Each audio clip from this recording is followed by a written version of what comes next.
Dear students, welcome to Superior Group of Colleges Learning Management System.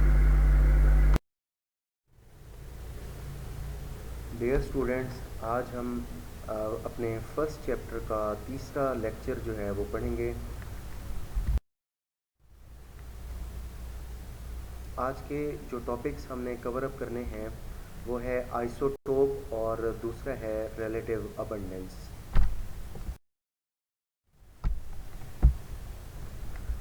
Isotope की definition होती है the atoms of same element which have different masses but same atomic number.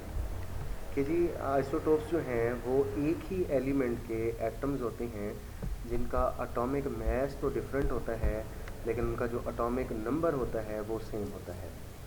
अब atomic mass किसी भी element के अंदर neutron plus proton की तादाद होती है, जबकि एटॉमिक नंबर जो है वो उसमें सिर्फ और सिर्फ प्रोटॉन्स की तादाद को रिप्रेजेंट करता है। डाल्टन्स एटॉमिक थ्योरी के अंदर हमने पढ़ा था all the atoms of element were considered a like, के एलिमेंट के जितने भी एटम्स होते हैं वो सारे एक जैसे होते हैं इन प्रॉपर्टीज़ के लिहाज से इंक्लूडिंग देयर मैसेज। लेकिन ऐसा हकीकत में नहीं होता क्योंकि आइसोटोप्स के मैसेज जो है ना वो डिफरेंट हो सकते हैं। तो isotopes are the different kinds of atom. Isotope जो है वो मुख्तलिफ़ किस्म के एटम होते हैं ऑफ द सेम एलिमेंट, एक ही एलिमेंट के, लेकिन इनका सेम एटॉमिक नंबर तो होता है लेकिन एटॉमिक मैसेज इनके क्या होते हैं, डिफरेंट होते हैं। आइसोटोप्स ऑफ एलिमेंट्स जो हैं चूँकि इनमें सेम एटॉमिक नंबर होता है और सेम एटॉमिक नंबर का मतलब है same number of protons and same number of electrons, और chemical properties number of electrons पर डिपेंड करती हैं। तो एटॉमिक नंबर सेम होने का मतलब है कि एटम के अंदर इलेक्ट्रॉन्स सेम होंगे।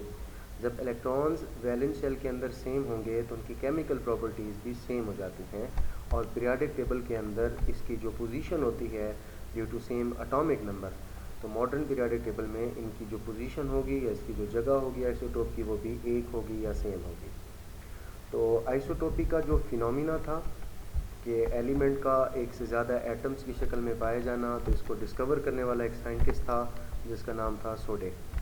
आइसोटोप्स के सेम एटॉमिक नंबर का मतलब है कि इसमें प्रोटॉन्स और इलेक्ट्रॉन्स बराबर होंगे, लेकिन इनमें जो नंबर ऑफ न्यूट्रॉन्स होते हैं इसके न्यूक्लियस के अंदर वो डिफरेंट हो सकते हैं। फॉर एग्जांपल अगर कार्बन के आइसोटोप्स की बात करें तो कार्बन के 3 आइसोटोप्स होते हैं, कार्बन 12, कार्बन 13 और कार्बन 14। तो इसमें आप देख सकते हैं जो ऊपर वाली वैल्यूज़ हैं ये एटॉमिक मैसेस को रिप्रेजेंट करते हैं। तो कार्बन का एक का मैस 12 है, एक का 13 है और एक का 14 है, लेकिन इनके एटॉमिक नंबर जो नीचे लिखे हुए हैं वो आप देख सकते हैं सेम है। तो हम इसे एक्सप्रेस करते हैं कार्बन 12, कार्बन 13 एंड कार्बन 14, जिसका मतलब है कि इसमें 6 प्रोटॉन और 6 इलेक्ट्रॉन हैं, लेकिन जो 12 वाला है इसके 12 मैस में से 6 एटॉमिक नंबर को माइनस करें तो हमें न्यूट्रॉन्स मिल जाते हैं।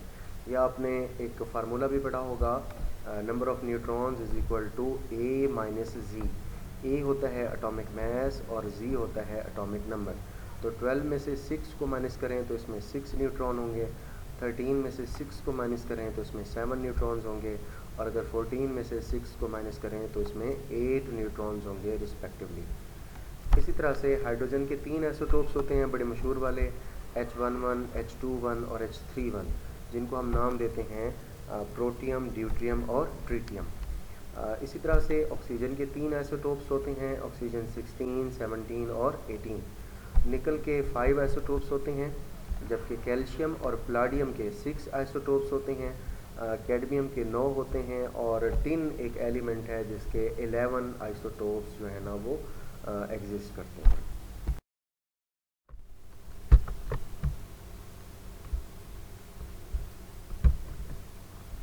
डियर स्टूडेंट्स, नेक्स्ट जो हेडिंग हमने पढ़नी है वो है रिलेटिव अबंडेंस ऑफ आइसोटोप्स, कि आइसोटोप्स एक दूसरे के लिहाज से रिलेटिवली कितनी अमाउंट में एग्जिस्ट करते हैं, तो ये हमें उसकी रिलेटिव अबंडेंस बताती है।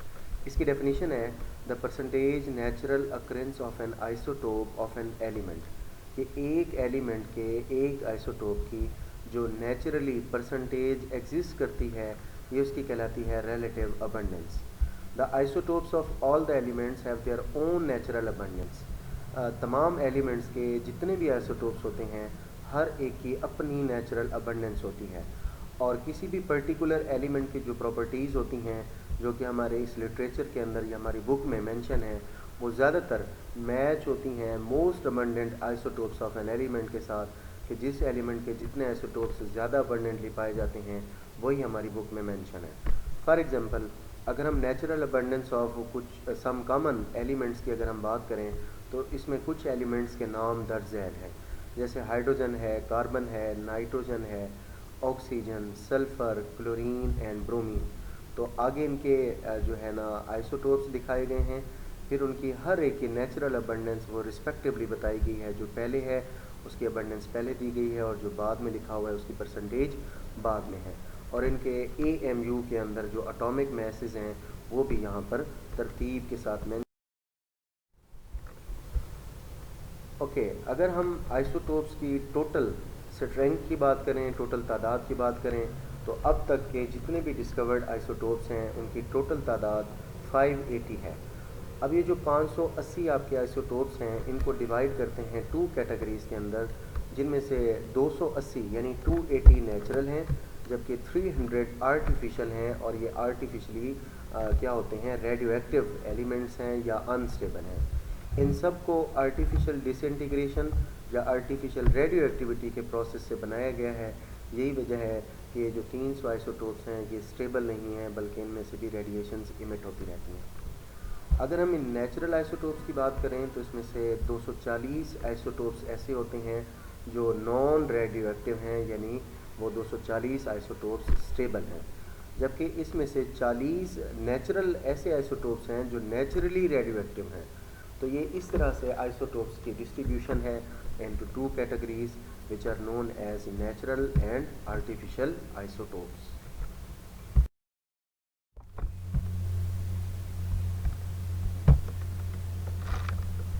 अगर जनरली देखा जाए तो रिसर्च डाटा के मुताबिक एक फाइंडिंग सामने आई कि ऐसे एलिमेंट्स जिनका एटॉमिक नंबर ऑड होता है, यानी वो 2 पे डिवाइड नहीं होता, तो उनके कभी भी 2 से ज़्यादा स्टेबल आइसोटोप्स नहीं पाए जाते.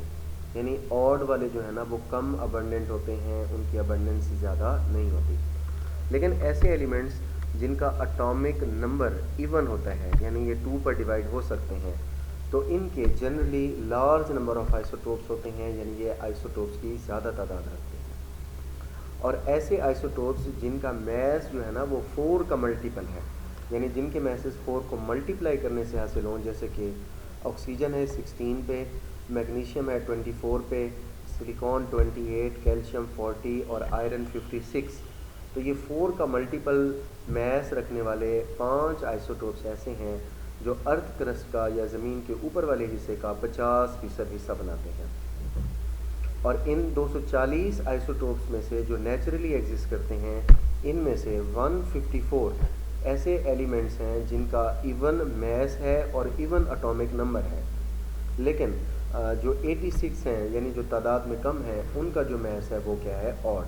तो ओवरऑल रिसर्च डाटा में ये बताता है कि नेचुरल और स्टेबल आइसोटोप्स में से जो ज़्यादा तादाद में पाए जाते हैं वो ऐसे हैं जिनका मैस. ओके, लास्ट में आज के टॉपिक से रिलेटेड एक एक्टिविटी है जिसमें मल्टीपल चॉइस क्वेश्चंस हैं. जैसे कि आपसे पूछा जा सकता है, how many unstable radioactive isotopes have been produced by artificial disintegration और रेडियो एक्टिविटी. तो ये चीज़ हमने तफसील से पढ़ी है, ये आपको रिलेटिव अबंडेंस वाले टॉपिक के अंदर मिल जाएगा कि आर्टिफिशियल रेडियो एक्टिव एलिमेंट्स की तादाद कितनी है.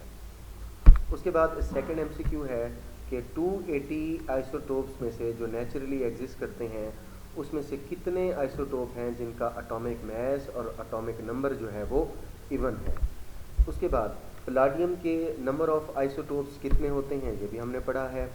ब्रोमीन के अगर हम आइसोटोप्स की बात करें तो ये भी ऑप्शंस में जो है एक ऑप्शन इसका सही वाला मौजूद है. उसके बाद कैडमियम के कितने आइसोटोप्स होते हैं ये भी हमने पढ़ा है. और उसके बाद 4 के मल्टीपल वाले अभी हमने पढ़े हैं कि ऑक्सीजन, मैग्नीशियम, सिलिकॉन, कैल्शियम और आयरन. ये अर्थ क्रस्ट का नियरली कितना परसेंट हिस्सा जो है वो बनाते हैं। तो ये भी ऑप्शंस में इसका जवाब मौजूद है, ये आपने इसको खुद ही फाइंड आउट करना है। अगर बेटा आज के इस टॉपिक से रिलेटेड आपका कोई क्वेश्चन हो तो आप कमेंट सेक्शन के अंदर अपना क्वेश्चन ड्रॉप कर सकते हैं, आपको इसका आंसर जो है ना वो टाइमली इंशाल्लाह बता दिया जाएगा। अपना ख्याल रखिएगा। Thank you so much. Allah हाफिज़।